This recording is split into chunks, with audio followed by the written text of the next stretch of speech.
Hello, racers and race fans. My name is John, and you know it. It's time for another episode of the Maritime Pro Stock Tour's Hot Pass podcast, brought to you by Fort Garry Industries. Listen, lots to talk about today, lots to cover. We are sandwiched between two race weekends on the tour. We're just coming out of the Nova Truck Center's 150 at Scotia Speed World, and we're going into the Wajax 150 at Riverside International Speedway this weekend, June 28th.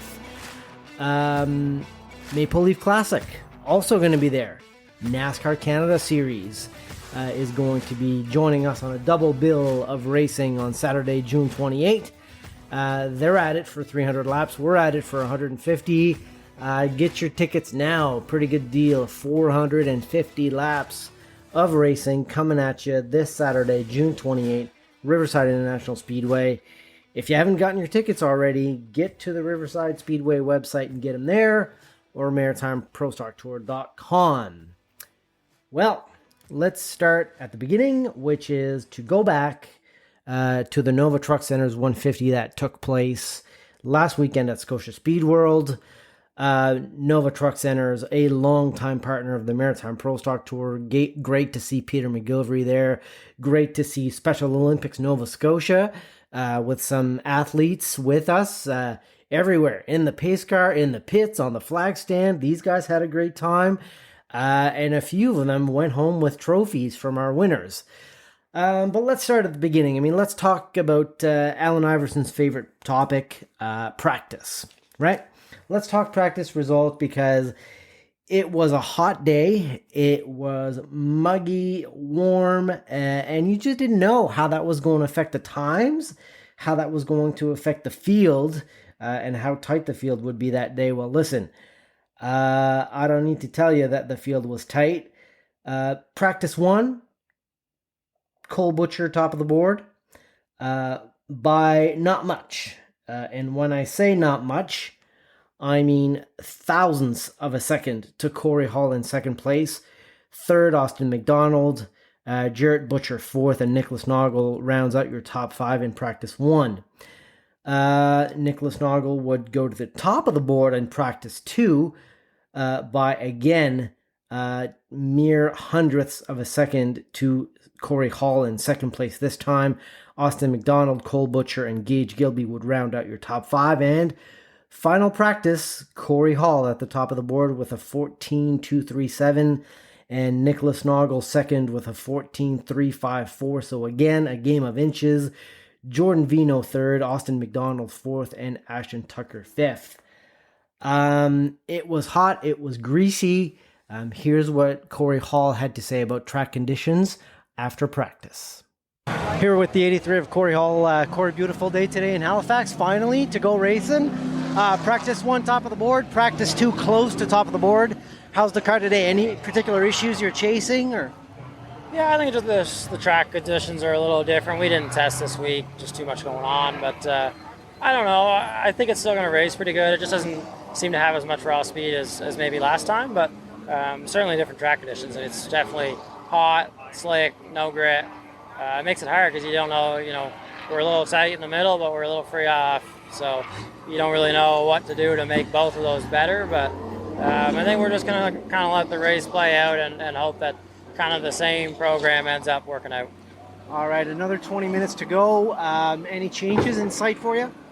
No, I don't think we're going to try and do too much here. Just kind of take it for what it is and try not to mess up our baseline too much. I think today, obviously, it's hot, it's slick, but it is going to cool off. So that's the hard part is right now it's probably going to feel a little greasy, but then we're going to get into the race when it's cooler, and it's probably going to feel pretty good.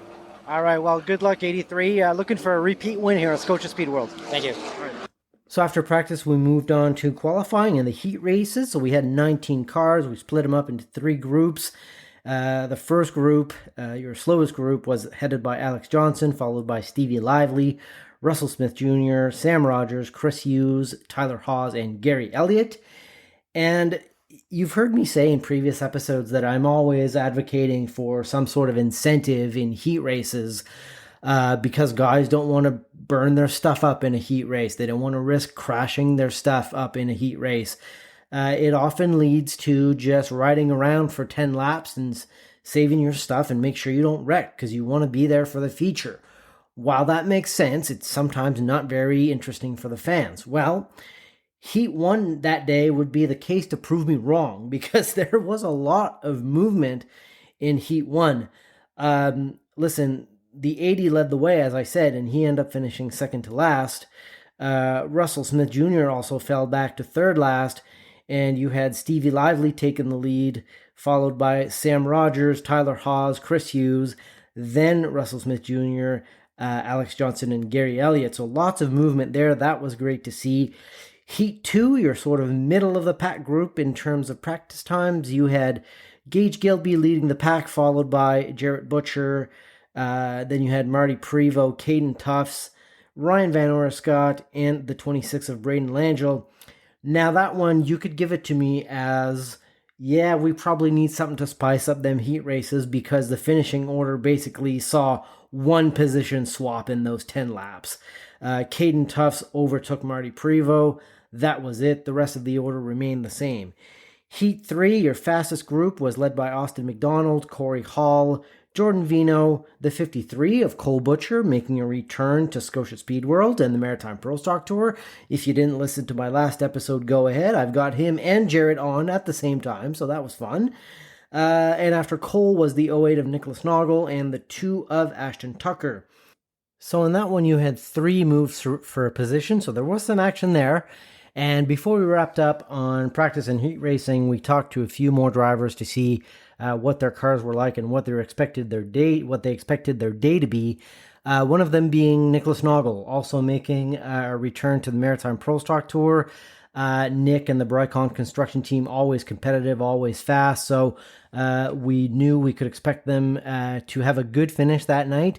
And when you see that, at the end of the day, Nick and the crew took home a top 10, finishing in 10th position, you may say, well, that's kind of underperforming for the 08. Don't forget that they started from pretty much the very back of the pack. I think they took the green flag second to last or on the second to last row. So a lot of moves were made for Nick to get halfway through the field in those 150 laps. So here's what he had to say before the drop of the green flag. So doing our grid walk here, getting set for the Nova Truck Center's 150. Here with Nicholas Noggle, the 08 Brycon construction machine. Looks fast today, Nick.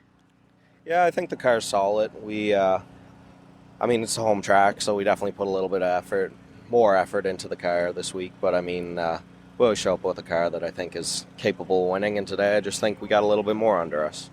Any sort of last minute issues you're chasing before you go heat racing? No, the biggest thing is not chasing anything here today. We know it's been hot, it's been greasy. We know the car's good as the night cools down, so we're trying to keep it there. Big field today, 19 cars. What's going to be the key to being up front at the end? It's always a game of survival here, unfortunately. Just ride out them first 80 laps and then see what you have to go. Put yourself in position so that you can make that run at the end and not burn your gear up. Well, best of luck to the 08. Thanks for your time, Nick. Thank you very much. All right, thanks. Now, speaking of making your way from the back of the pack to the front, the 26 did it as well of Braden Langell, the Coldstream Clear Distillery ride. Started right next to Nick in the second to last row in the feature and brought it home in 7th place. I'll tell you, Braden, has not looked out of place in his return to the Maritime Pro Stock Tour or to late model racing in general on the scene because he had, I believe, a podium on the Super Late Model Series as well. So listen, it's been a while since I've wanted to do this. I've had long conversations with him in the off season, but finally got to catch up with him at the track. So here's what the 26 had to say before competition started. Continuing our grid walk here, I think we found the 26 of Braden Langell. Braden, it's been a while since we talked last winter. Back in a pro stock, back to competition in a pro stock. 6th place last time. How does it feel to be back? It feels good. We the first couple weeks there we struggled a bit, and then it seemed like we hit on something in Petty, and then we lost it again. So it's definitely good to be back. The thrills and the spills of racing the feelings coming back all too well. Coldstream Distilleries on board. Good showing for you again last time, as I said.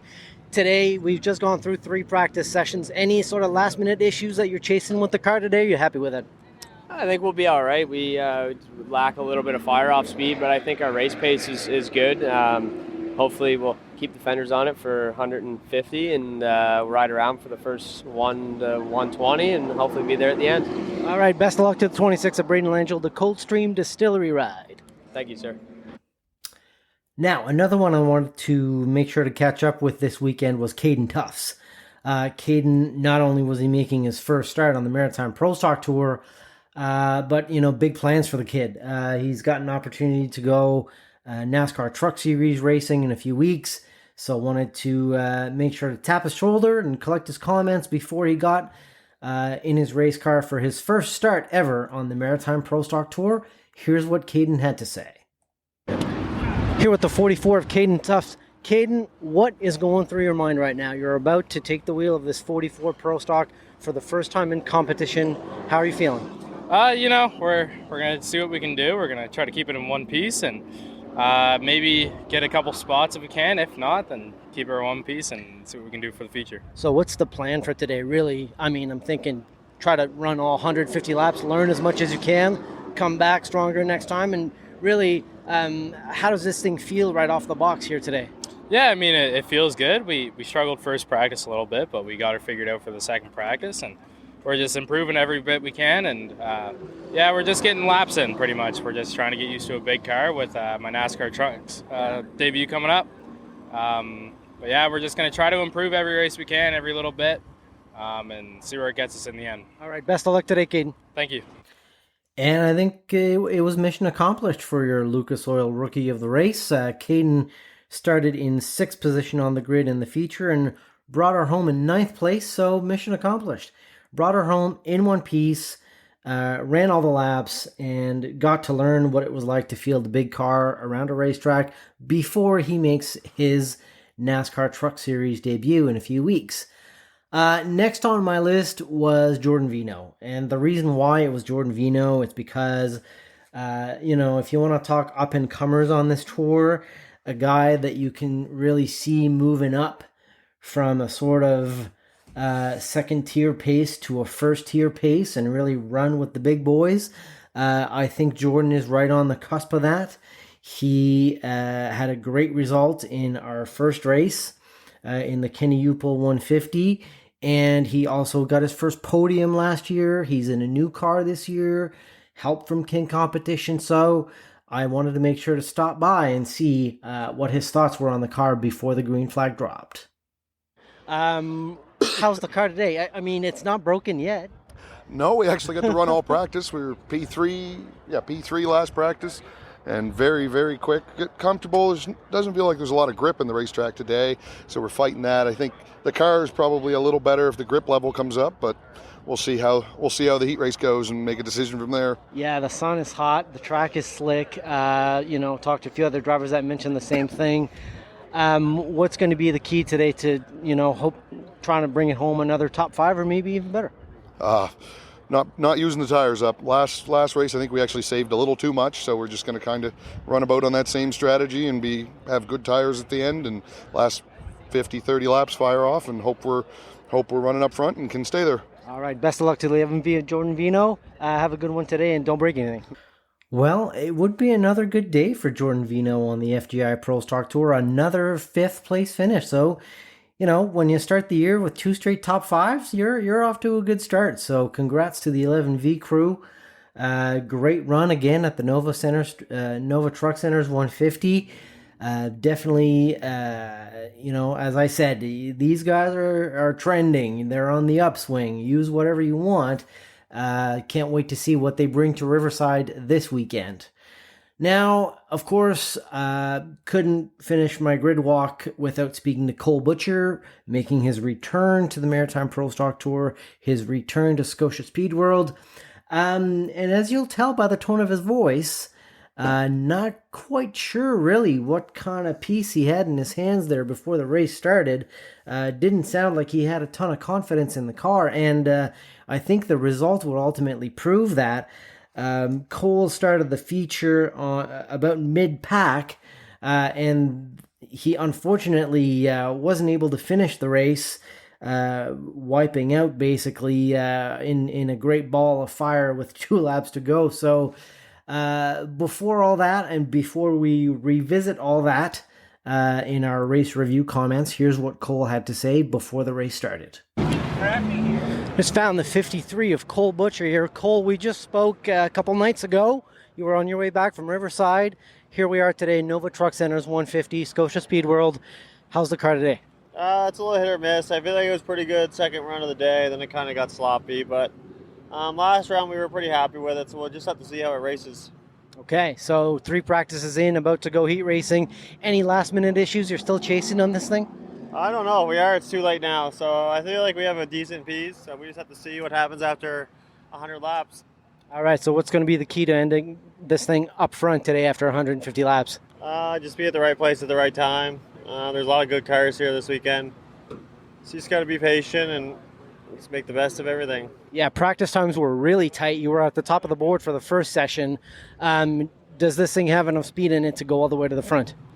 I think we'll get to the front now. It's a matter of how far ahead we're going to go, but I feel like we're probably good enough to finish top 3. All right, this is the welcome back event for Cole Butcher today. Thanks for your time, and best of luck on the track. Thank you. Now, Cole would not have the day he would have wished for. I mean, that's racing. Sometimes it happens.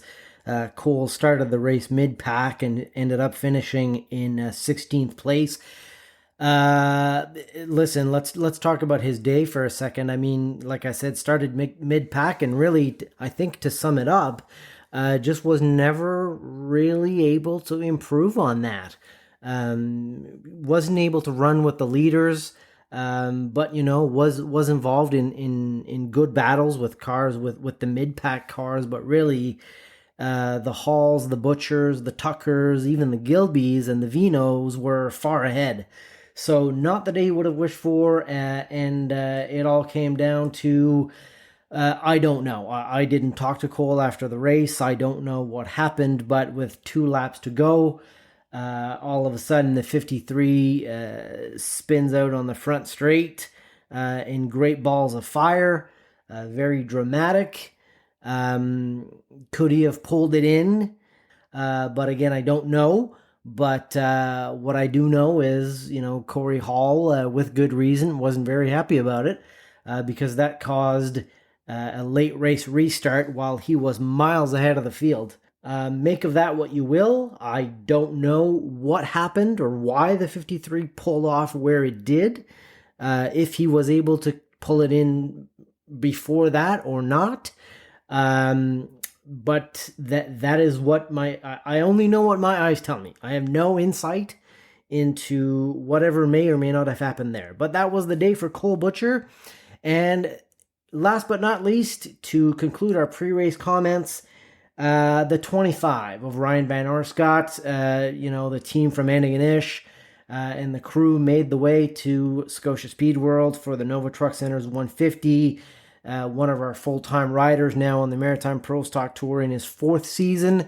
A lot of great partners on board, a lot of great local partners from Antigonish on board on that car. So let's listen to what Ryan Van Arscott had to say before he took the green flag in the Nova Truck Center's 150.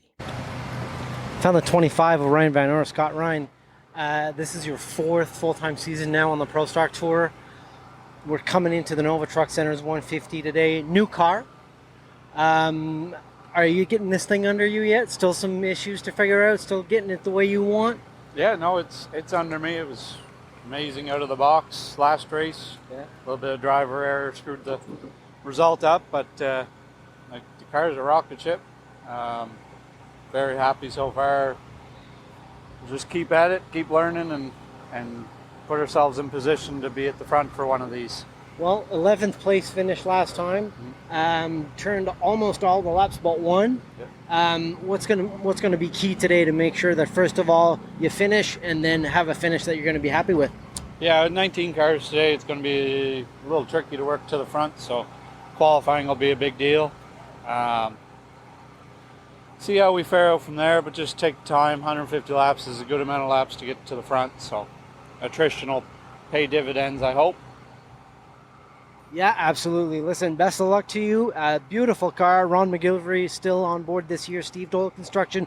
Who else you got helping you out on the 25 right? Yeah, we got Bumper to Bumper, Maydew Kitchens, Leading Technology, Heat Pump Solutions. We got Michelle's Grill, of course, Winmar, Inniganish. We got Yard Pro and Barrier Spray Foam Systems, as well as Gasco. Right on. Well, listen, best of luck today. Beautiful day at Scotia Speed World for the Nova Truck Centers 150. Thank you to the 25 Ryan Van Orscott. Yeah, thank you, John. A ton of credit goes to Ryan and the 25 team. I mean, close to a top 10 finish in the Kenny Upel 150, coming home in 11th place. This time at the Nova Truck Centers 150, they do crack the top 10, bringing the 25 home in 8th place. But it's not just the finish, it's how they got there. Ryan started the feature in 15th out of 19th place and brought it home in 8th. So, that's plus 7 positions on the day. Great job by the 25 team, and, keep the momentum going.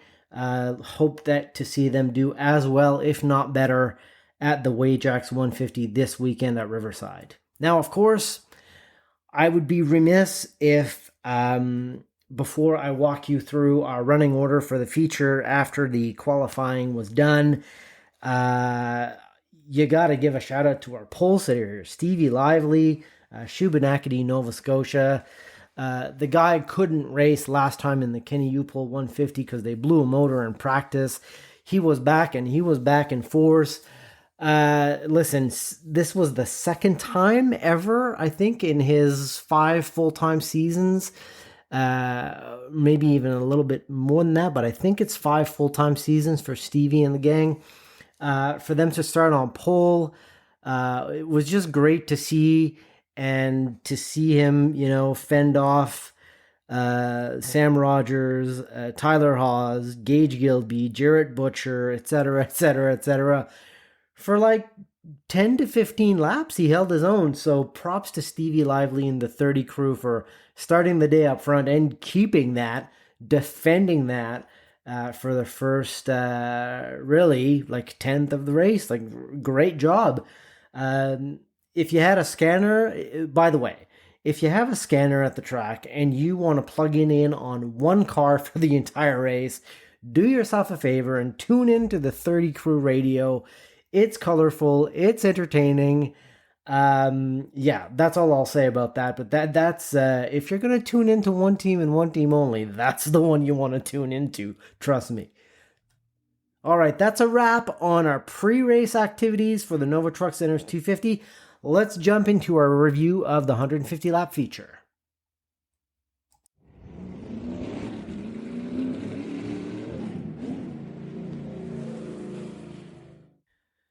Well, the first thing I'll say about the Nova Truck Centers 150 is that it was on the day that it was supposed to be.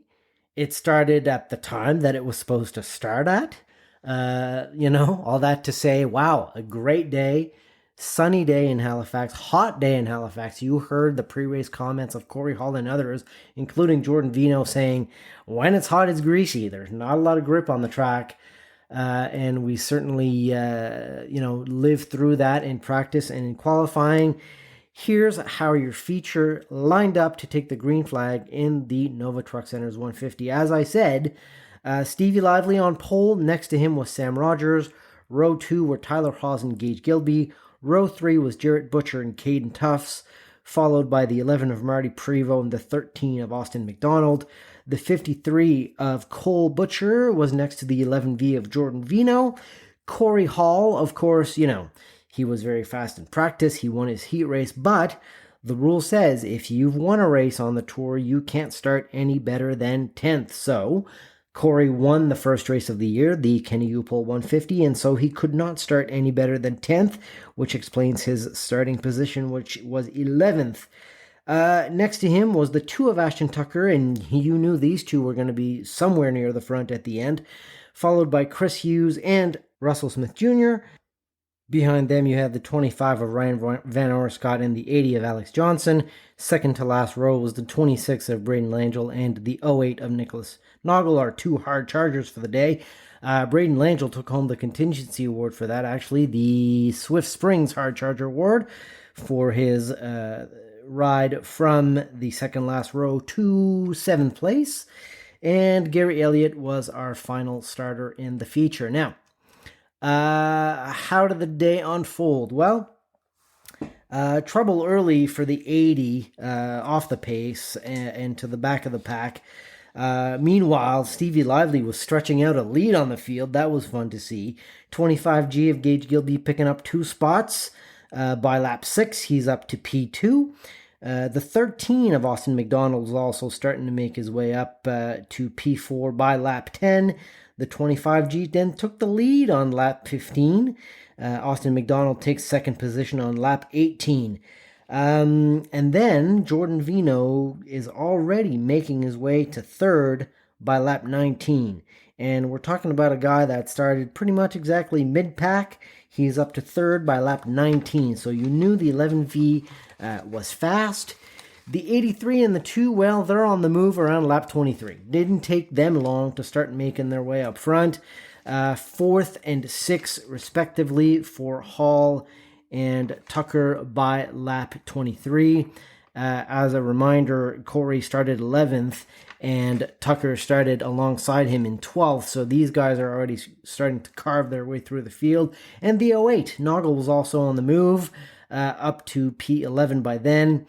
The 11V was challenging for second place and challenging for the lead really by lap 30, and he took the lead on lap 38. So good to see, but unfortunately for Jordan, competition caution on lap 40. At least he was able to take the restart from up front, and we had a few cars pitting on that first competition caution at lap 40. The 25 of Ryan Van Arscott came in, as did the 44 of Caden Tufts, the 32 of Chris Hughes, the 72 of Tyler Haas, and the 36 of Gary Elliott. So we take the restart, and by lap 50, Jordan Vino still holding the lead, but now he's got the 83 in his rearview mirror, and he has the 13 in his rearview mirror, followed by Jared Butcher and the 25G of Gage Gilby. So lap 51, 72 and 80. Tyler Haas and Alex Johnson get into an incident and wreck in turn 4. Tyler Haas would take the brunt of that, unfortunately, and Alex Johnson just felt terrible about it, and is just one of those racing incidents. Not much he could have done there. Things happen quick. Certainly no wrong intentions on the part of the 80 there. Felt awful. But that was pretty much the end of the day for Tyler Haas. The 83 takes the lead on that restart. And really, he would not look back. And I mean, we're talking about lap 50 here. Lap 60, you've got the 83 still out front. You've got Vino in second, followed by Butcher, Tucker, McDonald, and Gilby. Lap 61, caution. The 80 stops on the backstretch, and that would pretty much be the end of the day for him as well. Lap 65, you've got the 83 still in the lead, followed by still Vino, second place, lap 65.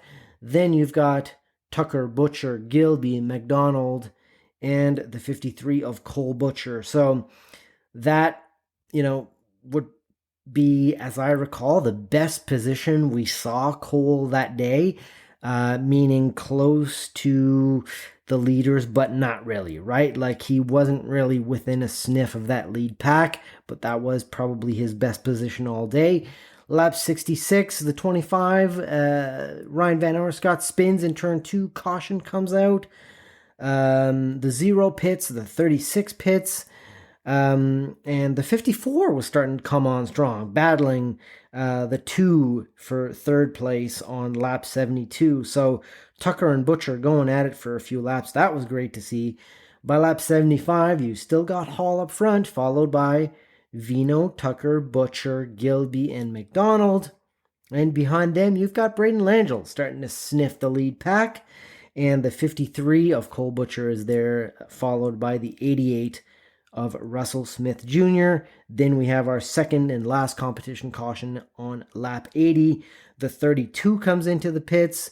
The 54 takes second position on lap 85. So Jarrett Butcher and the 54 crew making their way up front. But Cory Hall was just too strong. I mean, no one really had anything for him all day long. The 88 of Russell Smith Jr. gets involved in an incident on lap 86. We get a caution there. And, you know, as I look at my notepad, 11V strong all day. Like, even to that point, it was great to see that car in the position that it was in. Lap 96, I mean, Cory Hall opens up a mile of a lead on the 54 of Jarrett Butcher. And lap 111, you've got the 83, the 54, the 11V, the 2, and the 25G as your running order. And then, you know, you cast your eye on the 53 of Cole Butcher and P9 maybe by that time, maybe P7. Really just trying anything. Running the high line through turns 1 and 2 repeatedly. Just trying to do something to get that car to wake up. And by lap 127, you've got the 83, the 54, the 2, the 11V, and the 25G as your top 5. Cory Hall puts the 08 a lap down without incident. And I stress, without incident. We know that there's a bit of history between these two, so it was great to see a clean pass for the 83 to lap the 08. And the 83, I mean, you know, he's out by half a straightaway to the 54 at that time. And with 2 to go, looks like the 53 of Cole Butcher has a fatal issue and has to basically park the car on the front straight with great balls of fire coming out of the exhaust, causing a caution, which effectively annihilated Cory Hall's massive lead over Jarrett Butcher, the 54. Cory wasn't happy about it. Here were his comments to me after the race. Initially out by a mile, but he manages to get it done on a late rate restart. Cory Hall, welcome back to Victory Lane again at Scotia Speed World. Yeah, thank you. It feels really good. Obviously, this track has been an Achilles heel of mine, and I worked hard over the winter and then into the spring to make sure we have what we need to come here. And, you know, like I said, the car took a little changes. I thought it was going to come to me, and it really didn't. So we ended up making some changes there before the last practice and really woke the car up. So really happy. Obviously, congrats to Jared and Ashton as well on their top 3, and now we go into Riverside. You are out by a mile, and the 53 pulls up lame on the front stretch to cause a caution. Walk me through that. Yeah, I was just glad that Jared raced me clean there. Obviously, hats off to him on that. It was pretty embarrassing, honestly, for someone that's a big part of the tour, and it just looks bad on the tour, honestly, for more than anybody else. And to come from all the way from North Carolina to do that is pretty sad. So was hoping to lap him there, and obviously he wouldn't want that or me winning the race, but we were able to do both. Congratulations, Cory. Another strong run at Scotia. Thank you. I also collected comments from the 54 of Jarrett Butcher, your second place finisher in the Nova Truck Center's 150. So Jarrett, second place today. You methodically worked your way up front, starting from the back half of the field. Cory was out by a mile, and with 2 laps to go, we get a late race caution. Walk me through that restart. That was our only chance there probably to get him, and I'm probably gonna have to do a little bit, probably do him dirty a little bit, which, you're racing for the win, so probably a little bit that could have happened, but at the same time, me and him have had our differences, but we raced each other with respect the last going off, so it's if I could have got ahead of him a little bit, things could have been a little bit different, but he's really strong there right now. Yeah, great day for you. Back onto the podium at Scotia Speed World, going on to Riverside next. Strong day for the 54. Congrats. Yeah, strong day, and really looking forward to Riverside, the next 2 races we have there. I think we should be able to really capitalize on win at both of them. All right, thanks, Jarrett. Thank you. I said there that Jarrett worked his way from the back of the field up front. That is not correct. Jarrett started in 5th position overall. So, still great for him to bring it home in 2nd place. Well-deserved. I mean, he did have to hold off some pretty fast cars there at different points in the race, was involved in big battles and held his own on that final restart. So a well-deserved 2nd place for the 54 of Jarrett Butcher. And last but not least, Our third place finisher, one that is no stranger to the podium at Scotia Speed World, certainly this season and last, the number 2 of Ashton Tucker.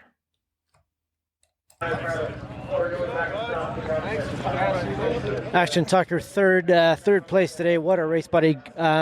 Listen, what was the difference? You know, you worked your way up front slowly, just missing just a bit for Jared at the end there. You know, we're off a little bit all day, so there's not a thing wrong with third place. It's a pretty stout field, and we're pretty happy with third place. Absolutely. Great job. Really fast car all day. Congratulations on another podium at Scotia. Yeah, thank you. Thanks.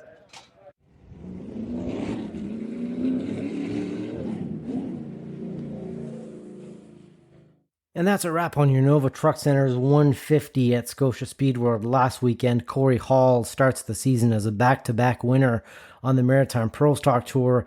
For your full, complete finishing order and your contingency award winners, visit our website, maritimeprostocktour.com, or our Facebook page, Maritime Pro Stock Tour. Now, having completed 2 races on the year, what do the point standings look like? Well, if you guessed Cory Hall was on top, you would guess correctly. Second is Jarrett Butcher, very close. Cory with 426 points after 2 races. Jarrett with 409.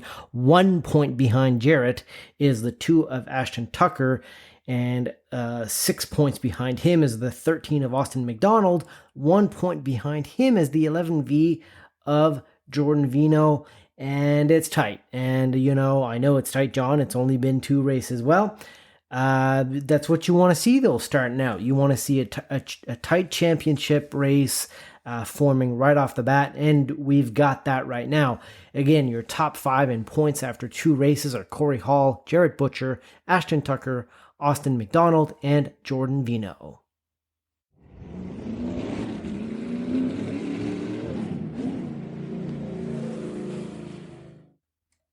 Now let's take a look at our entry list for the Wajax 150 schedule for this Saturday at Riverside International Speedway. Again, NASCAR Canada is also in town for their Maple Leaf Classic, which is going to be a 300-lapper. We'll talk a little bit about them as well. Let's take a look at your entry list for the Wajax 150 as of right now, Wednesday evening, June 25th. And taking a quick look here, I see 18 cars, good field, and always the burning questions on everyone's lips, it seems. How many cars? And I get that, but I don't. The quality of racing is not necessarily tied to the number of cars you're going to see on a track.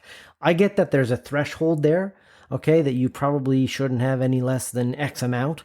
But so far this year, we've been blessed with 18, 19 car counts on the tour so far. Let's go through them for the Wajax 150, starting with the 0 of Sam Rogers from Lower Onslow, Nova Scotia. Sam, so close to a top 10 at the Nova Truck Center's 150, coming home in 11th position. Good result for the Stephen Henderson driver. After him, we'll welcome Ashton Tucker from Miramichi, New Brunswick. He's taken part. We know he's taken part of the whole schedule this year, and he's podiumed the first 2 times. So expect good things from that team. The 3 of Jason Hathaway is going to be joining us as well from Stouffville, Ontario. Jason, a former series winner of the NASCAR Canada Tour, so it'll be great to see him in a pro stock to join our tour in the Wajax 150. Jordan Vino, top 5 in the first race, top 5 in the second race. Expect good things from the 11V out of Porters Lake, Nova Scotia. The 13 of Austin McDonald. Consistent results have landed him in good position in the championship so far. I really don't see any reason not to expect that team to run up front. They're always solid at Antigonish, of course. The 25 of Ryan Van Oerscott will be joining us as well from Antigonish, Nova Scotia.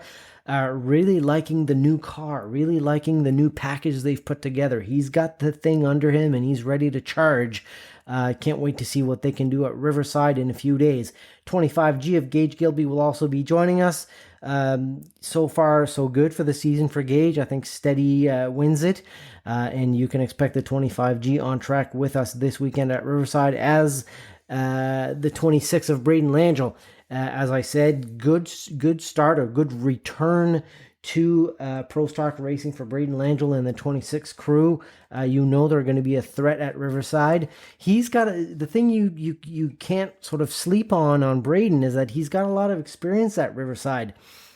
Go back to his interview with me of last winter, where before he even got in a Pro Stock, Donald Chisholm used to get him to test the IWK car for kids for the NASCAR stars that would come to town. So lots of laps turned at Riverside for Braden Langell. Don't sleep on him. The 28 of Matt Palmer from Lot 16 PEI will also be joining us. You are familiar with the 28. The Trevor Lambie Tire Canada racing machine is making a return with Matt Palmer at the wheel. The 30 of Stevie Lively, our pole sitter from the Nova Truck Center's 150, will be with us. And as will the 31 of Chris Reed from Fort McMurray, Alberta. Chris, of course, a returnee to the Pro Stock Tour, always fast, always lots of speed in that 31. The 32 of Chris Hughes from Brackley Beach, the East Coast International Trucks Machine, will be with us once again. You know, Chris is another driver that is pleased with his new package, but sort of keeps improving all the time, keeps finding little things all the time with the help of King Competition. So just look for them to sort of steadily improve throughout the season and for the finishes to improve as well. The 36 of Gary Elliott will be with us, as will the 42 of Kyle Reed, the brother of Chris Reed. So he'll be back on the tour as well. Also fast. Fierce, aggressive competitor. He's a guy that you can expect to make his way to the front. Same could be said for Jarrett Butcher. Jarrett took home a win at Riverside last year to clinch, actually, his championship on the Maritime Pro Stock Tour. That was a late season reschedule. I think it was Thanksgiving Day that Jarrett won at Riverside last year. So he's got that monkey off his back. Look for him to do well. Speaking of look for him to do well, the 83 of Cory Hall, I mean, can he go back to back and win the first three on the Maritime Pro Stock Tour this year? Not out of the question. The guy's off to a hot start, and I don't see that stopping anytime soon. So look for the 83 to be up front when it's all said and done. And then you've got the Nova Racing cars, of course. These two cars live at Riverside, so looking forward to see Russell Smith Jr. on track and the 89 of Donald Chisholm. And that's right, Donald Chisholm, not Danny Chisholm. That one, a little surprising to me, given that Danny not only drove the 89 car at Riverside last year for this very race, but he won the race. So a little surprising to me not to see Danny pilot the 89 this weekend. Don't know why. Reached out to him, just said no plans actually to race at all this weekend for Danny Chisholm. And we'll come back to that in our little NASCAR Canada recap / preview. That's coming up in a few seconds.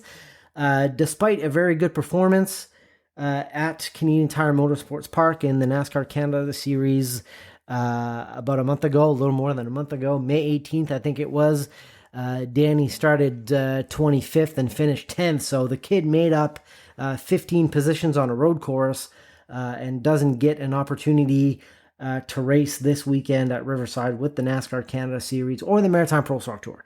Racing's a tough business sometimes, and just because you get good results doesn't mean you'll get the wheel. Again, you know Danny's going to get the wheel again sometime soon, but it's not going to be this weekend. So, having said all that, you've got your entry list for the Wajax 150 coming up at Riverside. Let's switch gears and talk NASCAR Canada a little bit.